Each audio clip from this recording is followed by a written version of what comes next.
Have you ever been so focused on what you're looking for that you completely miss what's right in front of you? That's what was happening in Israel during the time of Yeshua. And Hanukkah sets the stage for this incredible moment. See, Hanukkah isn't just a time for us to eat fried foods and spin dreidels and light candles. It's a time that we focus on the miracles of the Lord, on dedication to Him. A time when God used the Maccabees to defeat their oppressors, the Greeks at the time, and to rededicate the temple. It's a story that inspired generations, especially during times of oppression. And in Yeshua's day, the story of Hanukkah was still fresh. It wasn't ancient history like the Exodus or David defeating Goliath. It was relatively recent, and it spoke to a people longing for freedom. The Romans ruled the land. Their iron grip was as harsh as the Greeks before them, and the Jewish people were desperate for a deliverer. They didn't just celebrate Hanukkah as a historical memory. They celebrated it as a hopeful vision of what could happen again. They wanted another warrior king, another hammer like Judah the Maccabee, a warrior king who would drive out their oppressors, the Romans, and restore Israel's sovereignty. Their expectations were set. The Messiah would be a fighter, a political leader, someone to drive out the Romans, restore Israel's glory days. And why not? God had done it before. He had delivered them from Egypt, from the Midianites, from the Greeks. Surely He could do it again. And then comes Yeshua. In John 10, we find Him at the temple during the Feast of Dedication, which is Hanukkah.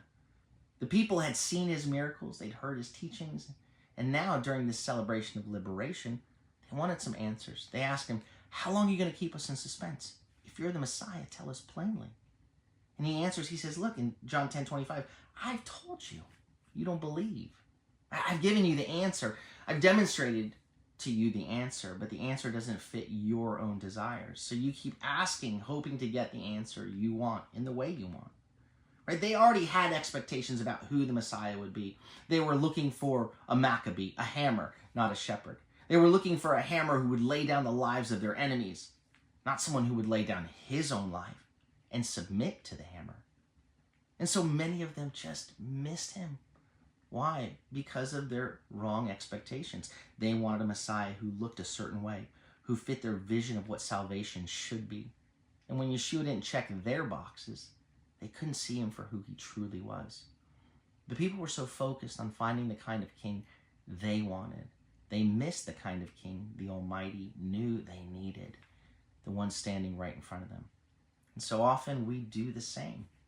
We tell God what we want, what we think we need. Fix this problem, Lord, and do it like this. Give me this solution. And when He doesn't show up the way we expect, we wonder if He's even listening. But maybe He's working in ways we can't see, offering something greater than what we've been asking for. Like the people in John 10, we often look for God to show up in a particular way, but His plans are always better than ours. Today, don't let your expectations of what you think you need blind you to what God is doing in your life, what He knows you need. Reflect and ask yourself, am I trying to fit God into my plans, or am I letting Him lead me? Am I submitting my life to His plans? That's why we pray, Lord, your will be done here on earth, here in me. Right? This Hanukkah, reflect on the miracles of the past, but also open your heart to the unexpected ways God might work today.